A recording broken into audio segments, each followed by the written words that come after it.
नमस्कार, आवाज समाचार देख रहे हैं आप और आपके साथ मैं हूं स्मिता रशाल। वक्त हो गया 7 बजे की तमाम अहम और बड़ी खबरों का, जिस पर करेंगे नजर। लेकिन उससे पहले नजर इस वक्त की हेडलाइंस पर। महंगाई के मोर्चे पर बड़ी राहत, 11 महीने के निचले स्तर पर पहुंची रिटेल महंगाई, लेकिन ग्रोथ को लगा झटका। आईआईपी गिरकर -4% पर आई। दिल्ली के टर्मिनल 3 पर यात्रियों की बढ़ती मुश्किलों के बीच सरकार का एक्शन। एयरपोर्ट पर होगी ट्रैफिक मार्शलों की तैनाती। अब 16 की जगह होंगे 18 एंट्री गेट, बढ़ाया जाएगा स्टाफ।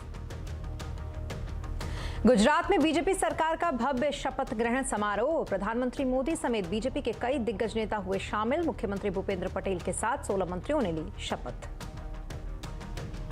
कारोबारी हफ्ते के पहले दिन सीमित दायरे में रहा बाजार। सेंसेक्स निफ्टी लगभग पिछले स्तरों पर ही बंद। मिड और स्मॉल कैप शेयरों में रही खरीदारी। कंज्यूमर ड्यूरेबल हुए बिकवाली का शिकार। देश की अर्थव्यवस्था है मजबूत, आ रहा है बड़े पैमाने पर विदेशी निवेश। वित्त मंत्री निर्मला सीतारमण का संसद में बयान। कहा, डॉलर को छोड़कर सभी करेंसियों के सामने रुपया मजबूत।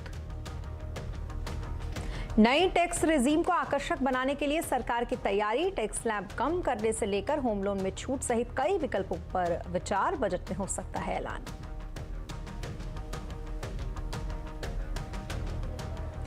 और खबरों की शुरुआत एक अच्छी खबर से करेंगे, जो महंगाई के मोर्चे पर आ रही है। जी हां, नवंबर में रिटेल महंगाई दर 11 महीने के निचले स्तर पर पहुंच गई है। नवंबर में रिटेल महंगाई 6.77% से घटकर अब 5.88% हो गई है। इस दौरान सब्जियां और खाने पीने की चीजों के दाम घटे हैं, लेकिन दालों की महंगाई बढ़ी है। इंडस्ट्री के मोर्चे पर लेकिन खबर अच्छी नहीं है। अक्टूबर में आईआईपी यानी कि इंडस्ट्रियल प्रोडक्शन 3.1% से घटकर अब -4% हो गया है। ये 26 महीने के निचले स्तर पर है। लगभग सभी सेक्टर्स में गिरावट यहां दर्ज की गई है। इन दोनों ही आंकड़ों को समझने के लिए हमारे साथ हैं आईसीआरए की चीफ इकोनॉमिस्ट अदिति नायर। आदिति जी, सबसे पहला तो मेरा सवाल आपसे महंगाई को लेकर है। रिटेल महंगाई अब 6% के नीचे आ गई है। कैसे है महंगाई के आंकड़े और क्या आगे भी इनमें गिरावट की उम्मीद है क्या? Thank you. देखिए, डेफिनेटली आज जो सीपीआई के आंकड़े आए हैं वो एक्सपेक्टेशन से बेहतर आए हैं। हमने इनिशियली 6 to 6.2% का अनुमान लगाया था नवंबर के लिए, लेकिन फाइनली जो हाई फ्रीक्वेंसी डेटा हमने देखा था मिनिस्ट्री ऑफ कंज्यूमर अफेयर्स के तरफ से, उसके बेसिस पे हमने एक्चुअली 6.2% का फोरकास्ट अपना नैरो डाउन किया था। तो उससे तो काफी बेहतर आया है आंकड़ा, 30 बेसिस पॉइंट्स नीचे लगभग। और दो बहुत बड़े फैक्टर्स हैं। एक तो देखिए, फूड इन्फ्लेशन में बेस इफेक्ट सपोर्टिव तो था ही, साथ में वेजिटेबल प्राइसेस जो है वो सिक्वेंशली काफी मॉडरेट हुई है, जिससे ये बेनिफिट आया है अक्टूबर से लेकर नवंबर तक के आंकड़े में। लेकिन अगर हम बाकी जो इंडिसेस हैं उनके बारे में बात करें तो सब में इस तरह से गिरावट नहीं आई है। एक दो मेजर इंडिसेस में, इनफैक्ट आई थिंक 3 सब इंडिसेस में तो इन्फ्लेशन का रेट हल्का सा ऊपर भी गया है। तो ये ब्रॉड बेस्ड फॉल नहीं है, बहुत ही कॉन्सेंट्रेटेड फॉल है और इसको थोड़ा हमें देखना पड़ेगा आगे जाके। मेरे हिसाब से जिस तरह से हमने अभी आज बहुत जल्दी जो कैलकुलेशंस करी हैं, हमें लगता है कि दिसंबर का आंकड़ा 5.9 से 6.1% के आसपास आ सकता है जी। तो अभी हमें ये नहीं लगता कि एक और इसके बाद फॉल होगी। एट बेस्ट ये लेवल मेंटेन होगा दिसंबर के महीने में जी। और अदिति जी, क्योंकि हमने देखा सरकार और आरबीआई ने काफी सारे प्रयास किए महंगाई को लेकर, तो आरबीआई के लिहाज से भी आपसे समझना चाहेंगे कि आरबीआई के लिहाज से महंगाई के आंकड़े आपको कैसे दिख रहे हैं? आगे जाकर आरबीआई का जो रुख है उसमें कोई बदलाव देखने को मिलेगा क्या? देखिए, जब हमने पिछले हफ्ते पॉलिसी देखी थी तो टोन हमें लगा था कि काफी हॉकिश है और 1 और फरवरी में रेट हाइक को हम रूल आउट नहीं कर सकते थे। आज का डेटा देखने के बाद देखिए, डेफिनेटली हेडलाइन एक्सपेक्टेशन से जल्दी 6% के नीचे आया है, लेकिन कोर अभी भी 6% के ऊपर ही है। तो अब हम एक और भी रूल आउट नहीं कर सकते। बहुत ही डेटा डिपेंडेंट डिस्कशन रहेगा और अभी और फरवरी के पॉलिसी मीटिंग के बीच में बहुत डेटा आएगा, डोमेस्टिक भी, ग्लोबल भी, बजट भी।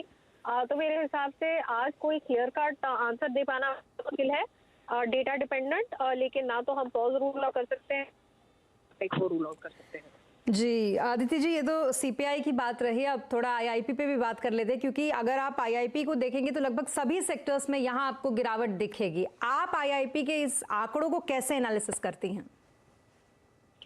देखिए, मेरे हिसाब से ये जो महीना था अक्टूबर का, और ये आईआईपी अक्टूबर के महीने में के लिए आया है आज, उस महीने में इस बार पिछले साल से दिवाली जल्दी थी, इसलिए छुट्टियां ज्यादा थी, और अगर फैक्ट्री बंद है तो डेफिनेटली आउटपुट तो नहीं हो रहा।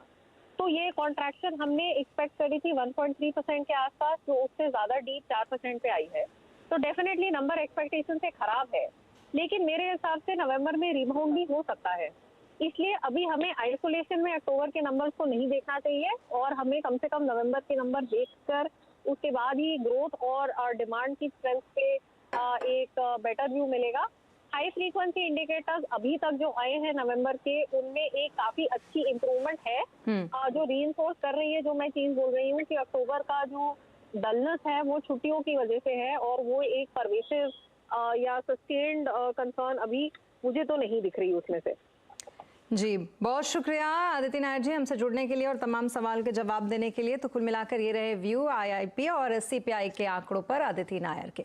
आगे बढ़ेंगे खबरों में और बात करेंगे अब निर्मला सीतारमण की, क्योंकि देश में बड़े पैमाने पर विदेशी निवेश आ रहा है, ये कहना है वित्त मंत्री निर्मला सीतारमण का। आज लोकसभा में एक प्रश्न के जवाब में बोलते हुए वित्त मंत्री ने ये कहा, देश का विदेशी मुद्रा भंडार बढ़ रहा है। सीतारमण ने यह भी कहा कि देश में बड़े पैमाने पर एफडीआई आ रहा है और इमर्जिंग मार्केट्स में होने वाले कुल निवेश का आधा भारत को मिल रहा है। Now each one of us can always prefer one over the other. FDI better than FII, FII better than FPI. All this can happen, but that is left to the wisdom of the market. But the fact remains that our reserves are also going up. इसीलिए at this time to talk that foreign exchange, the rupee depreciation or reserves coming down or FDIs, people are running away, no investor wants, that's absolutely not proven by data. I would request the honorable member to have a good look at the data to see how FDI is coming into India now in a big way. Among all the emerging markets, India receives more than 50% share of everything which goes to emerging markets. इस बीच रुपए के बारे में बोलते हुए वित्त मंत्री ने कहा कि भारतीय मुद्रा अमेरिकी डॉलर को छोड़कर दुनिया की अन्य सभी करेंसियों के मुकाबले मजबूत हो रही है। Indian rupee has been strong against every currency, and that is proved, and I can read the records. As regards just the US dollar, because of the policies adopted by the US Fed, is getting stronger and stronger. That has been explained. और अब बात करेंगे flights की। वो इसलिए क्योंकि जो flights लोगों का समय बचाती थी, उसी फ्लाइट को पकड़ने के लिए पैसेंजर्स को 6-6 घंटे पहले एयरपोर्ट पर पहुंचना पड़े, तो जरूर ये एक गंभीर समस्या है। ऐसा ही कुछ हाल इन दिनों दिल्ली अंतर्राष्ट्रीय हवाई अड्डे का है, लेकिन अब लगता है यात्रियों को इस समस्या से जल्द राहत मिलने वाली है, क्योंकि एयरपोर्ट पर बढ़ती समस्या को लेकर सरकार नया एक्शन प्लान लेकर आ रही है। क्या होगा इस एक्शन प्लान में और आखिर इतनी भीड़ बढ़ने के पीछे क्या कारण है, ये जानने के लिए हमारे संवाददाता रोहन सिंह दिल्ली एयरपोर्ट पहुंचे और स्थिति का जायजा लिया। आप भी देखें। मैं इस वक्त नई दिल्ली के इंदिरा गांधी अंतर्राष्ट्रीय हवाई अड्डे पर खड़ा हूं और पिछले पूरे सप्ताह लोगों की बहुत शिकायत थी, पैसेंजर्स की काफ़ी शिकायत आई, वो लंबी लंबी लाइनों की, वो घंटों पहले आने के बावजूद फ्लाइट मिस हो रही है लोगों की। और इसका जो एकमात्र कारण है वो ये है कि अचानक से जिस तरीके से पैसेंजर्स की संख्या बढ़ी है, उसको मैनेज करने में जो एयरपोर्ट प्रशासन है वो सफल नहीं हो पाया है, वो अक्षम रहा है, और इसका नतीजा पैसेंजर्स को भुगतना पड़ रहा है, क्योंकि कई बार समय से आने के बाद भी उन्हें लंबी लाइनों में खड़ा होना पड़ रहा है और उनकी फ्लाइट तब भी मिस हो रही है। अगर अभी की हम बात करें तो अप्रॉक्सीमेटली अगर आप एक डोमेस्टिक फ्लाइट भी पकड़ना चाहते हैं तो आपको एयरपोर्ट पे 2.5 से 3 घंटे पहले आना पड़ेगा, तभी आप जो है वो बोर्ड कर पाएंगे। पिछले सप्ताह भी एक गाइडलाइन जारी की गई थी लाइन मैनेजमेंट को लेकर, लेकिन उसका भी असर बहुत होता नहीं दिख रही है। सरकार ने डीजी यात्रा भी शुरुआत की है। 3-4 चीज़ों पर फिलहाल सरकार वर्क कर रही है, और उसमें जो एक बड़ी बात है वो है कि जो नंबर ऑफ एक्सरे मशीन्स है उसको बढ़ाए जाने पर विचार किया जा रहा है। दूसरी तरफ जो वीआईपी एंट्री हो रही है इस वक्त, कुछ समय के लिए उसे टेम्परेरी जो है वो आम जनता के लिए खोलने की बात की जा रही है। पीक आवर्स में डिपार्चर्स की संख्या को रिड्यूस करने का भी एक गाइडलाइन में शामिल किया गया है। और इसके अलावा जो सबसे महत्वपूर्ण चीज़ है, लोगों की संख्या बढ़ाना, क्योंकि क्यू मैनेजमेंट सिस्टम जैसा कुछ भी ऐसा यहाँ पे नहीं दिख रहा है। हर लाइन के सामने खासतौर पे जो सिक्योरिटी चेक इन में, जहाँ लोगों को इस वक्त सिक्योरिटी चेक इन में 1.5 से 2 घंटे लग रहे हैं, तो क्यू मैनेजमेंट सिस्टम बहुत ज़रूरी है, जहाँ लोग आपको गाइड कर सकें कि जो छोटी लाइन है वहाँ जा सकें। उसका भी अब तक अभाव था, उस पे भी वर्क किया जा रहा है। और आखिरी में आर्टिफिशियल इंटेलिजेंस का सहारा भी लेने की बात हो रही है, जो टेक्नोलॉजी के जरिए किस तरह से क्यू मैनेजमेंट सिस्टम किया जाए, और सरकार इसको लेके एक नया गाइडलाइन भी लेके आने जा रही है। इसके अलावा हर दिन मॉनिटरिंग होगी, लेकिन क्या ये सारी चीज़ें लोग जो समस्या है उसको सॉल्व कर पाएगी? फिलहाल तो ऐसा नहीं दिख रहा है, और अगले कुछ दिनों में ये समस्या बढ़ने ही वाली है। कैमरामैन नितिन त्रिवेदी के साथ रोहन सिंह, दिल्ली। तो वहीं एयरपोर्ट पर बढ़ती भीड़ की वजह से यात्रियों की दिक्कतें बढ़ती जा रही हैं। आए दिन लोगों की फ्लाइट मिस हो रही है। ऐसे ही कुछ लोगों से बात की हमारे संवाददाता रोहन सिंह ने। मेरे जैसे कई लोगों की आज फ्लाइट छूटी है, और ये मैं कल भी सुना था कि यहाँ पे बड़ा चाउस हो रहा है, रस्क हो रहा है कि लॉन्ग क्यू है यहाँ पे, और आज वो मेरे साथ हुआ। मेरा आज फर्स्ट डे था जॉब का and I couldn't join it. अगर हमारी 11 बजे की फ़्लाइट है, हम 2 घंटे पहले आते हैं और अब जैसा मेस है, इसकी वजह से हमें 4 घंटे पहले आना पड़ रहा है, which is a big mess. हमारी कोई अर्जेंट मीटिंग है, we can not attend that also, so authority need to take some actions regarding that. 6:45 की फ़्लाइट है और हम 6 घंटे पहले आए हैं यहाँ। तो वहीं दिल्ली एयरपोर्ट के टर्मिनल 3 पर बढ़ती भीड़ और असुविधा की शिकायतों के बाद सरकार भी एक्शन में आ गई है। आज नागरिक उड्डयन मंत्री ज्योतिरादित्य सिंधिया टर्मिनल 3 का निरीक्षण करने के लिए पहुंचे। इस दौरान सिंधिया ने CISF, साथ ही BCAS और GMR के अधिकारियों से बात की। सिंधिया ने दिल्ली एयरपोर्ट के अधिकारियों को 24 घंटे के अंदर अंदर स्थिति बेहतर करने के निर्देश दिए हैं। सिंधिया के साथ एविएशन सचिव राजीव बंसल भी मौजूद थे। एयरपोर्ट में हम लोगों का सिक्योरिटी प्रोसेस है। सिक्योरिटी प्रोसेस के लिए वर्तमान में ATRS सिस्टम, वो जो ट्रेस सिस्टम है, और नॉर्मल सिस्टम दोनों मिलाकर 11 लाइन है, और 2 लाइन रखे गए थे क्रू के लिए। तो हमने उसे आज मिलाकर जो 13 स्थिति थी, आज हमने बढ़ाकर आज वर्तमान में 16 लाइन तैनात हो गई है। मतलब 3 अतिरिक्त लाइन पिछले 5 दिन में हमने खड़ी कर दी है, जिसका स्वयं मैंने जाके सर्वेक्षण किया। और अब बात करते हैं मार्केट की। हफ्ते के पहले दिन सीमित दायरे में कारोबार रहा। सेंसेक्स 51 पॉइंट गिरकर 62,131 पर बंद हुआ, तो वही निफ्टी फ्लैट 18,497 पर बंद हुआ। आज मिड कैप स्मॉल कैप शेयरों में खरीदारी रही। मार्केट का हाल समझते हैं यतिन से। यतिन, मार्केट में सेक्टर्स का आज क्या कुछ हाल रहा? कौन से सेक्टर्स में आज सुस्ती और कहां पर एक्शन दिखा? तो अगर हम निफ्टी की बात करें तो क्लियरली ऑयल मार्केटिंग कंपनीज में आपको काफ़ी अच्छी खरीदारी दिखी। स्पेसिफिकली अगर हम बात करें तो BPCL आज टॉप गेनर था, लगभग 3% की बढ़त यहाँ भी देखने को मिली। इसके अलावा दीवीज लेबोरेटरीज अच्छे एक्सपोर्ट डेटा आने के बाद यहाँ आपको दिखा कि लगभग 2% की तेजी थी। कोल इंडिया और UPL दूसरे काउंटर्स थे जहाँ अच्छी खासी तेजी आज के सत्र में दिखी। लूजिंग एंड पे थोड़े बहुत FMCG नाम और बैंकिंग नाम, खास करके अगर हम एशियन पेंट की बात करें तो ये स्टॉक 2% नीचे था। कोटक महिंद्रा बैंक, टाइटन, इन्फोसिस जैसे शेयर्स में थोड़ा बहुत दबाव था, लेकिन मिड कैप्स में काफ़ी सारा एक्शन था। HPCL, IOC और BPCL में काफ़ी अच्छी तेजी। इनफैक्ट HPCL में 5% की तेजी दर्ज हुई। येस बैंक, यूनियन बैंक और हनीवेल ऑटोमेशन जैसे काउंटर्स की बात करें तो यहाँ भी लगभग 5% का इंट्राडे मूव दिखा। लूजिंग एंड पे वायदे बाजार में अगर हम बात करें तो डिक्सन टेक्नोलॉजीज और नवीन फ्लोरिन, ये 2 काउंटर्स में लगभग 3% का दबाव था। इसके अलावा LTTS और क्यूमिंस इंडिया में भी आपको थोड़े बहुत सेलिंग फ्लोज नजर पड़े। बहुत शुक्रिया यतिन तमाम डिटेल्स के लिए आपका। और एक बार फिर आपको बता दें कि आज से केवल 2 दिनों के बाद ही भारत के सबसे बड़े फाइनेंशियल न्यूज प्लेटफॉर्म पर जमा होने जा रहे हैं देश के म्यूचुअल फंड इंडस्ट्री के दिग्गज। अगर आप भी 14 दिसंबर को शाम 4 बजे शुरू होने जा रही इस ऐतिहासिक लाइव समिट का हिस्सा बनना चाहते हैं तो आज ही अपना नाम रजिस्टर कराएं moneycontrol imfsummit.com पर।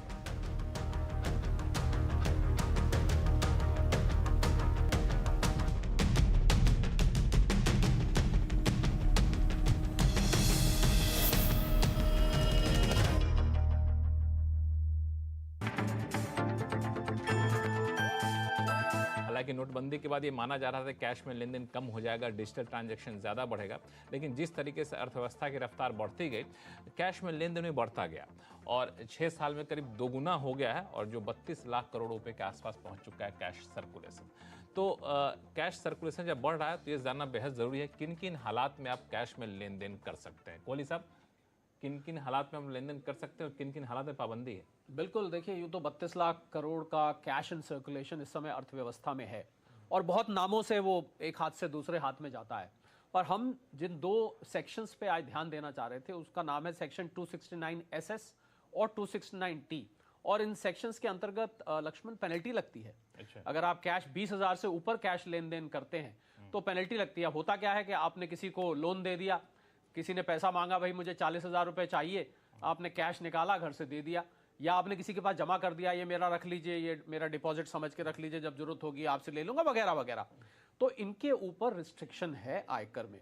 अब हम कुछ ऐसे हालात बताते हैं जहां पर ये रिस्ट्रिक्शन लागू नहीं होती, क्योंकि जिन लोगों को ये पता है वो इसको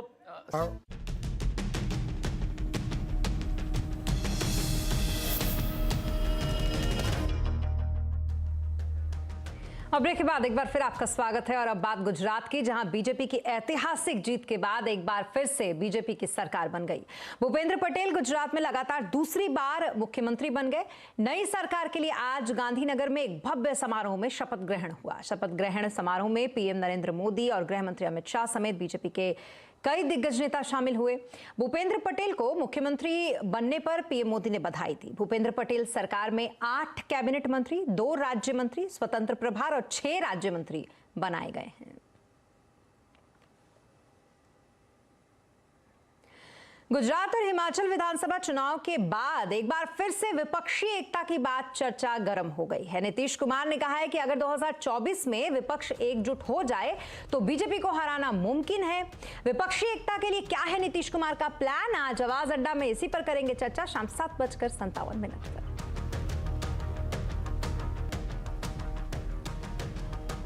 और प्रधानमंत्री नरेंद्र मोदी पर आपत्तिजनक टिप्पणी करने के मामले में कांग्रेस के पूर्व विधायक राजा पटेरिया की मुश्किलें बढ़ गई हैं। राजा पटेरिया के खिलाफ कई धाराओं में एफआईआर दर्ज हो गई है। दरअसल कांग्रेस के पूर्व विधायक राजा पटेरिया का एक वीडियो इन दिनों तेजी से वायरल हो रहा है, जिसमें उन्होंने पीएम मोदी की हत्या की बात कही है। इस वीडियो के वायरल होने के बाद सियासी पारा काफी हाई है। जहां एक तरफ बीजेपी इसको लेकर काफी आक्रामक है, तो वहीं दूसरी तरफ राजा पटेरिया का कहना है कि मैंने हत्या करने की बात नहीं कही थी, बल्कि अगले चुनाव में मोदी को हराने की बात कही थी। फ्लो में ये सब हो जाता है। वहीं मध्य प्रदेश के सीएम शिवराज सिंह चौहान ने कहा है कि पटेरिया के बयान से कांग्रेस के असली भाव प्रकट हो रहे हैं, तो स्मृति ईरानी ने भी इस बयान की निंदा की। कांग्रेस के एक नेता मोदी जी की हत्या की बात कर रहे हैं, ये विद्वेष की पराकाष्ठा है, ये घृणा की अति है। कांग्रेस के असली भाव प्रकट हो रहे हैं, लेकिन ऐसी चीजों को सहन नहीं किया जाएगा। एफआईआर की जा रही है और कानून अपना काम करेगा। पहली बार उजागर नहीं हुए हैं। कांग्रेस के निशाने पर नरेंद्र मोदी बार बार इसलिए रहे क्योंकि नरेंद्र मोदी ही विकास को नए स्तर पर परिभाषित कर रहे हैं राष्ट्र भर में। प्रश्न ये उठता है कि गांधी खानदान ने क्या मोदी का मर्डर सैंक्शन किया? और अब बात करेंगे महाराष्ट्र की, जहां पर पूर्व गृह मंत्री अनिल देशमुख को बॉम्बे हाई कोर्ट ने मनी लॉन्ड्रिंग मामले में जमानत दे दी है। लेकिन कोर्ट ने कहा है कि यह आदेश 10 दिनों के बाद लागू होगा, जिसका मतलब यह है कि अपनी जमानत के बाद भी 10 दिनों तक अनिल देशमुख जेल में ही रहेंगे। वहीं दूसरी तरफ कोर्ट ने यह भी कहा है कि इस दौरान सीबीआई चाहे तो इस मामले को लेकर सुप्रीम कोर्ट भी जा सकती है। दरअसल बॉम्बे हाई कोर्ट ने अनिल देशमुख को यह जमानत उनके स्वास्थ्य को देखते हुए दी। अनिल देशमुख के वकील अनिकेत निकम ने कहा था कि देशमुख का स्वास्थ्य बिगड़ रहा है। तो वहीं Sukesh Chandrashekhar money laundering case में एक नया ट्विस्ट आया है। एक्ट्रेस नोहरा फतेही ने जैकलीन फर्नांडिस के खिलाफ मानहानि केस दर्ज किया। नोहरा का कहना है कि जैकलीन ने मेरे ऊपर बेबुनियाद इल्जाम लगाए, वो मेरा करियर खराब करना चाहती हैं। हम दोनों एक ही इंडस्ट्री में काम करते हैं, इसलिए मुझे बदनाम करने की कोशिश की जा रही है। साथ ही नोहरा ने यह भी कहा कि सुकेश से उनका सीधा संपर्क नहीं था, वो सुकेश को उनकी पत्नी के जरिए जानती थी। और माइक्रो ब्लॉगिंग साइट ट्विटर ने वेरिफिकेशन सर्विस ट्विटर ब्लू को आज से रीलॉन्च कर दिया है, लेकिन इस बार ब्लू टिक के साथ कई बड़े बदलाव भी किए गए हैं। क्या है ये बदलाव, ये जानने के लिए देखिए ये रिपोर्ट। अब आप एक बार फिर से ट्विटर पर ब्लू टिक हासिल कर पाएंगे, लेकिन ब्लू टिक वेरिफिकेशन पहले से ज्यादा महंगा होगा। और इसमें कई बदलाव भी किए गए हैं। एंड्रॉइड स्मार्टफोन यूजर्स को सब्सक्रिप्शन के लिए $8 प्रति महीना यानी करीब 657 रुपए, तो आईफोन यूजर्स को $11 प्रति महीना यानी करीब 904 रुपए ब्लूटिक के लिए चुकाने पड़ेंगे। साथ ही ट्विटर को सब्सक्राइब करने पर आपको ट्वीट एडिट करने, 1080 पिक्सल का वीडियो अपलोड करने और रीडर मोड जैसे फीचर्स मिलेंगे। इसके अलावा अगर आप प्रोफाइल फोटो बदलते हैं तो ब्लूटिक गायब हो जाएगा। रिव्यू के बाद ही आप दोबारा ब्लूटिक पा सकेंगे। एक बदलाव ये भी किया गया है कि कंपनी के लिए गोल्ड चेक, सरकार के लिए ग्रे चेक और इंडिविजुअल के लिए ब्लू चेक का निशान होगा। जब पहली बार ब्लूटिक वेरिफिकेशन सर्विस ऑन की गई थी, उसमें बहुत सारे लोगों ने फर्जी अकाउंट बना लिए थे। इवन एलॉन मस्क भी इस चीज से शिकार हुए थे, उनका भी अकाउंट बना दिया गया था।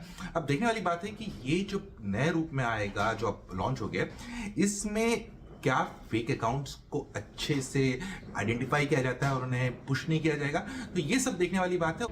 दरअसल एलॉन मस्क के ट्विटर को खरीदने के बाद से ही इस प्लेटफॉर्म पर अलग अलग एक्सपेरिमेंट देखने को मिल रहे हैं।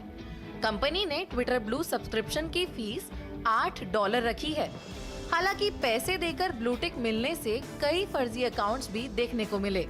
ऐसे में फर्जी अकाउंट्स के गलत ट्वीट को भी कंपनी का ट्वीट मान लिया गया और कई कंपनियों को इससे भारी नुकसान भी पहुंचा। इसी वजह से कंपनी को ब्लू सब्सक्रिप्शन फीचर रोकना पड़ा। बदलावों के साथ रीलॉन्च की गई वेरिफिकेशन सर्विसेज से फर्जी अकाउंट पर नकेल कसने की उम्मीद की जा रही है। दीपाली नंदा, दिल्ली।